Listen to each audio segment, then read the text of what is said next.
Doctor ortho Ayurvedic oil and capsule. अब दर्द भी घुटने टेकेगा। लखनऊ में सीएम योगी ने किया जनता दर्शन। प्रदेश भर से आए फरियादियों से की मुलाकात।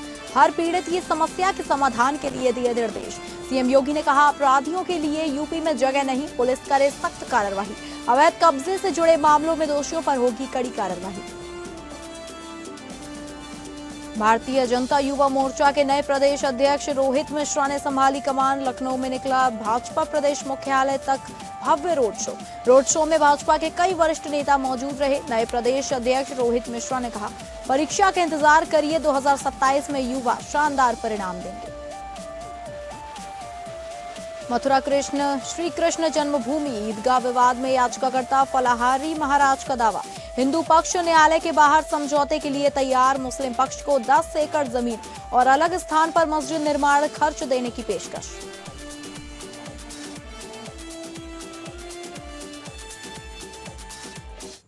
नमस्कार, बड़ी खबर के साथ मैं हूं डॉक्टर प्रसून। पड़ोसी देश नेपाल एक बार फिर बारूद के ढेर पर बैठा दिखाई दे रहा है। भ्रष्टाचार और बेरोजगारी को लेकर पिछले 3 दिनों में 3 आत्मदाह की घटनाएं हो चुकी हैं, जिसके बाद नेपाल के युवाओं का गुस्सा 7वें आसमान पर है। नेपाल में सुलगा यह जन आक्रोश एक बार फिर सड़कों पर आ चुका है। बिगड़े हालात को देखते हुए नेपाल सरकार ने अपनी राष्ट्रीय खुफिया एजेंसी नेशनल इन्वेस्टिगेशन डिपार्टमेंट और गृह मंत्रालय के सुरक्षा विश्लेषकों द्वारा एक सीक्रेट रिपोर्ट तैयार कराई है। आपको बता दें कि 9 जुलाई 2026 को काठमांडू के पासपोर्ट विभाग के बाहर 25 साल की राइडर गणेश नेपाली का म्युनिसिपल पुलिस से नो पार्किंग जुर्माना को लेकर विवाद हुआ, जिसके बाद उन्होंने खुद पर पेट्रोल डालकर आत्मदाह कर लिया। 10 जुलाई को गणेश की अस्पताल में मौत हो गई। गणेश नेपाली की मौत के बाद आक्रोश की लहर फैली ही थी कि सर्लाही और सिरहा जिलों में 2 और युवाओं ने बेरोजगारी और आर्थिक तंगी के चलते खुलेआम सार्वजनिक तौर पर खुद को आग लगा ली। नेपाल में इन 2 युवाओं की मौत हो चुकी है, जबकि एक अस्पताल में जिंदगी और मौत की जंग लड़ रहा है, जिसके बाद नेपाल की जनता अपने पीएम से इस्तीफा मांग रही है। 2023 में प्रेम प्रसाद आचार्य नाम के युवा ने संसद के सामने आत्मदाह किया था। तब काठमांडू के मेयर रहे बालेन शाह ने इसे राज्य की सबसे बड़ी विफलता कहा। आज जब बालेन शाह खुद पीएम है तो वही लोग उन्हें तराजू उनके लिए इस्तेमाल कर रहे हैं। काठमांडू के माइती घर मंडला में हजारों की संख्या में यूनाइटेड नेशनल लैंडलेस सैंडलर्स फ्रंट और जेएनजी कार्यकर्ता पुलिसिया लाठीचार्ज के बावजूद डटे हैं। इस गुस्से के 3 मुख्य कारण हैं। पहला, मेयर रहते हुए बालेन शाह ने काठमांडू को साफ करने के लिए अवैध बस्तियों, झुग्गी झोपड़ियों और स्ट्रीट वेंडर्स पर बुलडोजर चलवाया था। पीएम बनने के बाद बालेन शाह ने यह अभियान पूरे देश में लागू कर दिया, जिससे 15,000 से अधिक लोग बेघर हो गए। हाल में ही भारी बारिश के कारण कीर्तिपुर के होल्डिंग सेंटर, यानी जहां इन बेघरों को रखा जाता है, होल्डिंग सेंटर में पानी भर गया। जब जेएनजी के युवा कार्यकर्ता उनकी मदद के लिए पहुंचे तो प्रशासन का विरोध करने पहुंचे तो पुलिस ने उन्हें बर्बरता से लाठियों से पीटा। दूसरा कारण, बालेन शाह ने रिफॉर्म और जॉब्स का वादा किया, लेकिन 100 दिन बीत जाने के बाद भी जमीनी स्तर पर कोई नई नौकरियां नहीं पैदा हुई। युवा खुद को अब ठगा हुआ महसूस कर रहे हैं। तीसरा कारण, संसद के सत्र में प्रधानमंत्री बालेन शाह ने सीमा विवाद पर ऐसे बयान दिए जिसे विपक्ष ने गैर जिम्मेदाराना माना। इसके कारण सरकार की कूटनीतिक अपरिपक्वता पर सवाल उठे और आंतरिक स्तर पर उनकी राजनीतिक स्थिति कमजोर हुई। हालांकि बालेन शाह सरकार ने चौतरफा गिरने के बाद रविवार देर रात गणेश नेपाली के परिवार के साथ एक 9 सूत्री समझौता किया, जिसके तहत उन्हें शहीद का दर्जा देने की प्रक्रिया शुरू की जाएगी। पत्नी को सरकारी नौकरी और बच्चों को मुफ्त शिक्षा दी जाएगी, लेकिन यह केवल एक मरहम है, घाव का इलाज नहीं।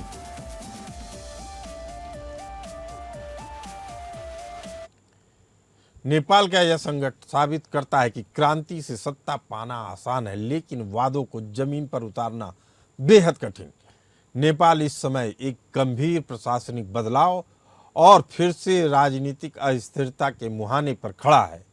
नेपाल सरकार को यह अंदेशा है कि ताजा विद्रोह के पीछे भारत, चीन या अमेरिका जैसे देशों का हाथ हो सकता है।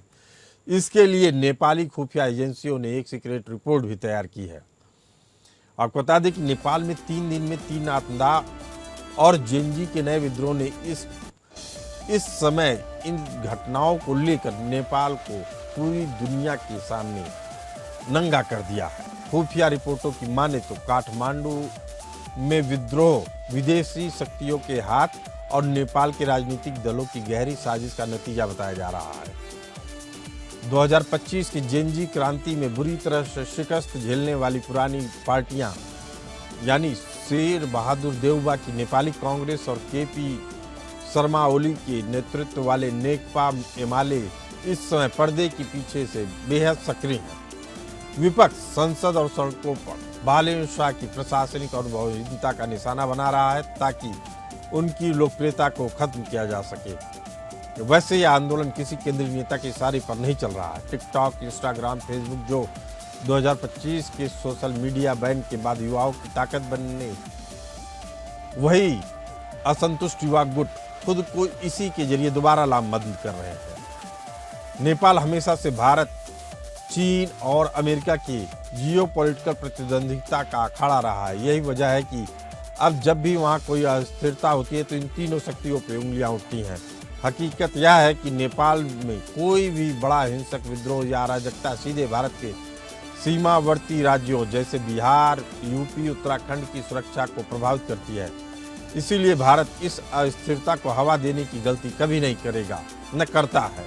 वहीं चीन ने भी सीधे तौर पर इस तरह की जन विद्रोह को चीन ने कभी भी खुला समर्थन नहीं दिया, क्योंकि जेएनजी आंदोलन का रुख चीन की कम्युनिस्ट कार्यप्रणाली की तरफ भी कभी भी आक्रामक हो सकता है। अमेरिकी प्रशासन का भी ध्यान सीरिया और खाड़ी देशों के संकटों पर ज्यादा है। नेपाल के आंतरिक आंदोलन में अमेरिका का सीधे हस्तक्षेप करने का कोई ठोस सबूत नहीं मिला है अब तक। नेपाल का मौजूदा संकट क्रांति बनाम शासन का क्लासिक उदाहरण है। जिस युवा पीढ़ी ने पारंपरिक भ्रष्टाचार से तंग आकर बालेन शाह को कुर्सी सौंपी थी, वह अब तत्काल नतीजे चाहती है, जिसमें बालेन शाह फेल हो रहे हैं। भले ही आंदोलन की शुरुआत युवाओं के असली दर्द और गुस्से से हुई हो, लेकिन नेपाल की पुरानी और पारंपरिक राजनीतिक पार्टियां जैसे नेपाली कांग्रेस, कम्युनिस्ट धड़े अब इस मौके का पूरा फायदा उठाने की ताक में हैं। वे बैक स्टेज से इस आंदोलन को हवा दे रहे हैं ताकि बालेन शाह की लोकप्रियता को पूरी तरह से मटिया मेट किया जा सके और देश को समय से पहले मध्यावधि चुनाव की तरफ ढकेला जा सके। इसी मुद्दे पर चर्चा करने के लिए हमारे साथ मौजूद हैं Sanjeev Srivastava ji, geopolitical expert, doctor Ajitabh, Nepal मामलों के जानकार, और डॉक्टर सुनील कौशिक, वरिष्ठ पत्रकार। संजीव जी, पहला सवाल आपसे। नेपाल की खुफिया रिपोर्ट यानी नेशनल इन्वेस्टिगेशन डिपार्टमेंट ने बताया कि भारत, चीन और अमेरिका जैसी भारी शक्तियों पर नजर बना के रखनी होगी, जबकि उसके खिलाफ कोई भी सबूत नहीं मिल रहा। ऐसे में क्या आपको लगता है कि बालेन शाह सरकार अपनी प्रशासनिक नाकामियों और आंतरिक बेरोजगारी के मोर्चे पर ध्यान भटकाने के लिए इस फॉरेन हैंड के नैरेटिव का इस्तेमाल एक ढाल के रूप में कर रही है?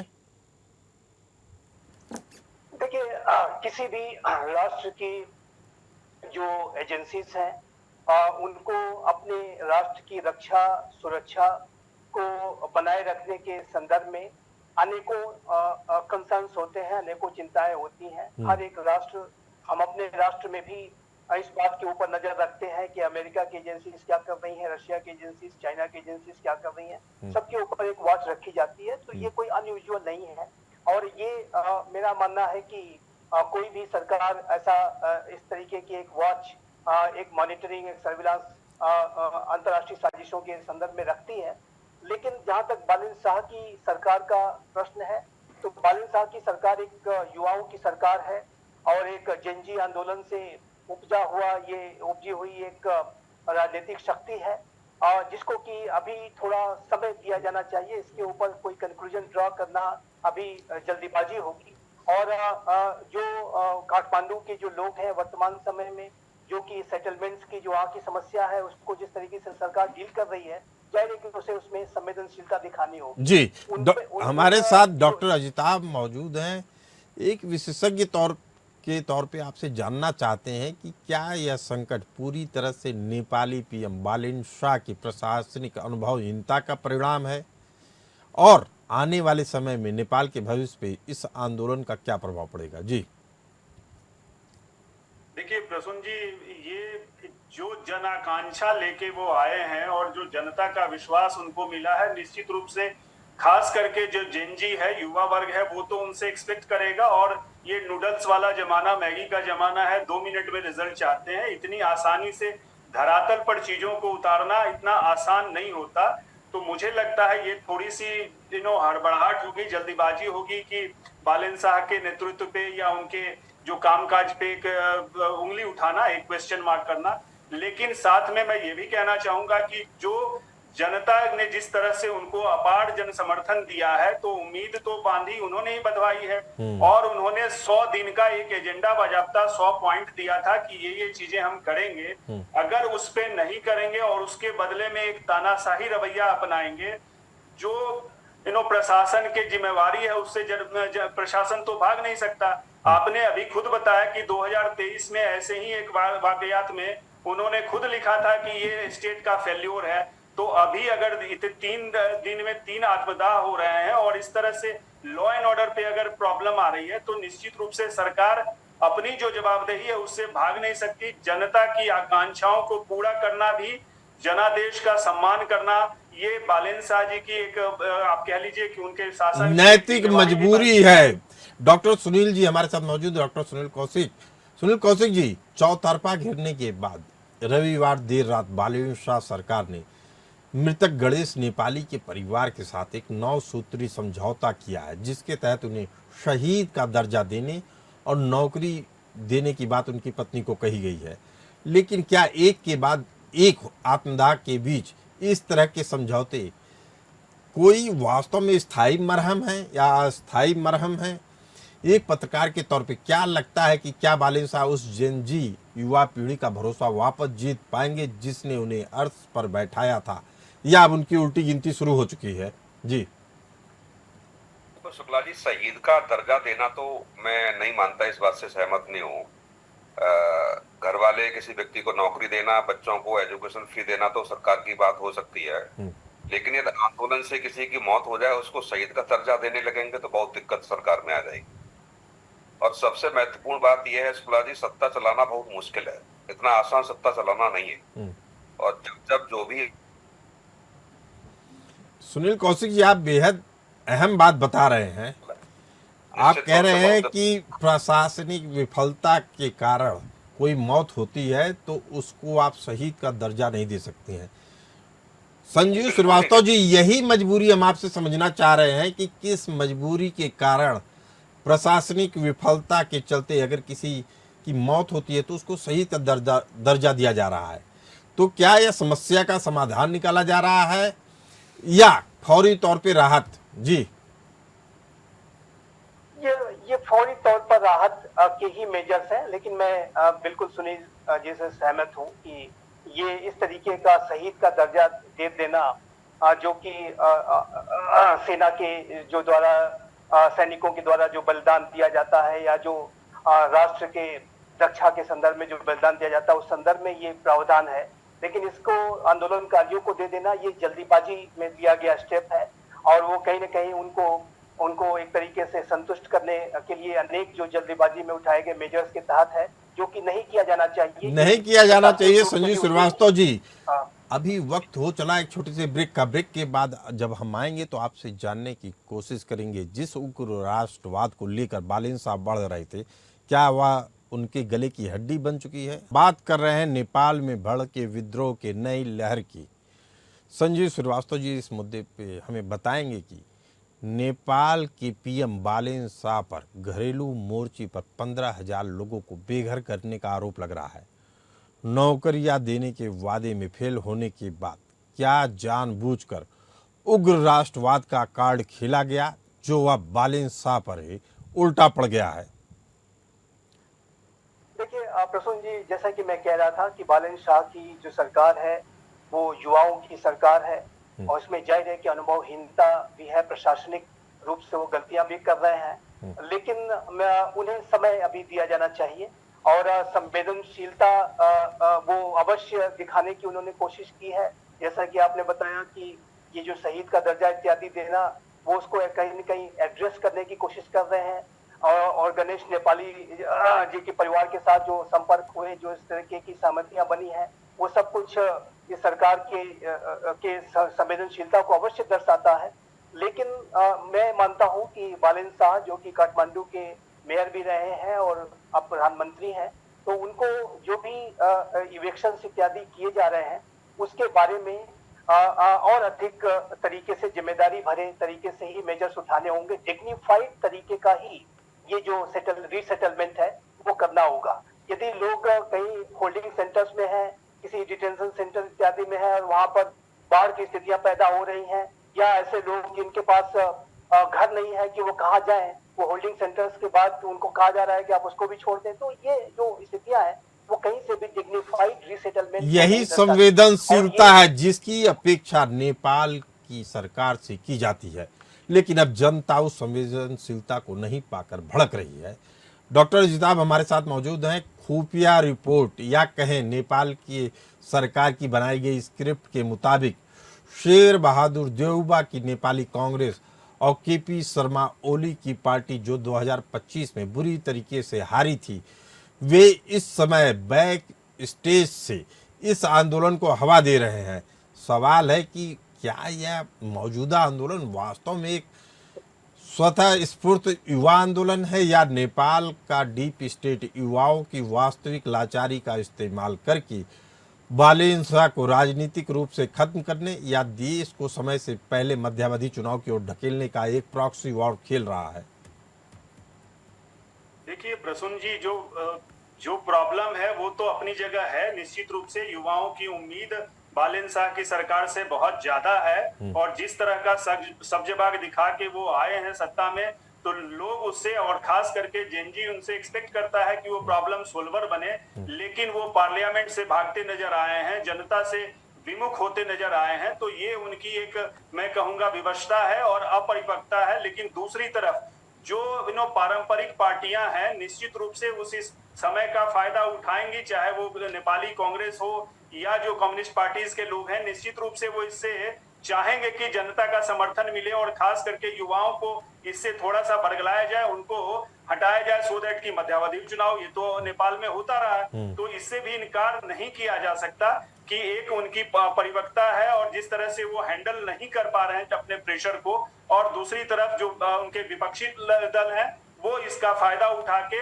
और युवाओं को अपनी तरफ खींचने की कोशिश। डॉक्टर अजिताभ, आपसे यह जानना चाहेंगे कि जिस तरीके की खुफिया रिपोर्ट नेशनल इन्वेस्टिगेशन डिपार्टमेंट की तरफ से, जो नेपाल का खुफिया विभाग है, उसकी तरफ से एक रिपोर्ट आती है, उसमें बताया जाता है कि बालन शाह जी तो ठीक काम कर रहे हैं, असल में जो विद्रोह हो रहा है उसके पीछे नेपाल के पुराने राजनीतिक दल हैं और भारत, चीन और अमेरिका का भी नाम ले लिया जा रहा है। तो इससे सवाल उठ रहे हैं कि इस तरह का नैरेटिव खड़ा करके क्या बालन शाह को राहत मिलेगी कुछ? देखिए, ऐसा अपनी विफलता को ये सिर्फ छिपाना और दूसरे पे मढ़ना, ये कोई स्केपगोट खोजना है, इससे उनको कोई विफलता को छिपा नहीं सकते। सोशल मीडिया का जमाना है, जिनजी 24/7 जो है वो देख रहा है उनको, तो अब ये किसी दूसरे पे मर देना, उससे उनको छूट नहीं पाएंगे, उनको परफॉर्म करना होगा। और ये ध्यान दीजिए, ये जो जेनजी का जमाना है और सोशल मीडिया के जमाने में राजनीतिक दलों को 24 घंटे 365 दिन अपने एक पैरों पे खड़ा होना रहता है, अपने को प्रूव करना रहता है, शासन चलाना, सत्ता संभालना और खास करके समयबद्ध डिलीवर करना इतना आसान नहीं होता है। सब्जबाग वो भले दिखा लें, ये कसौटी पे उनको खड़ा उतरना उनके लिए एक चैलेंज तो है, खास करके जब पुरानी पार्टियां इतने लंबे समय से वहां पे रूल करती रही हैं।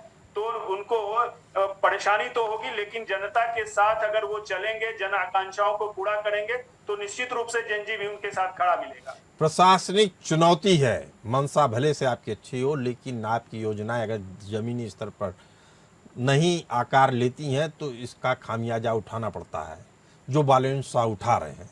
सुनील कौशिक जी, एक वरिष्ठ पत्रकार की नजरिए से आपको क्या लगता है कि 2025 की क्रांति में बुरी तरह से शिकस्त झेलने वाली शेर बहादुर देवबा और केपी ओली जैसी पुरानी ताकतें इस जेनजी के गुस्से को प्रॉक्सी वॉर की तरह इस्तेमाल कर रही हैं ताकि देश को समय से पहले मध्यावधि चुनाव में ढकेला जा सके?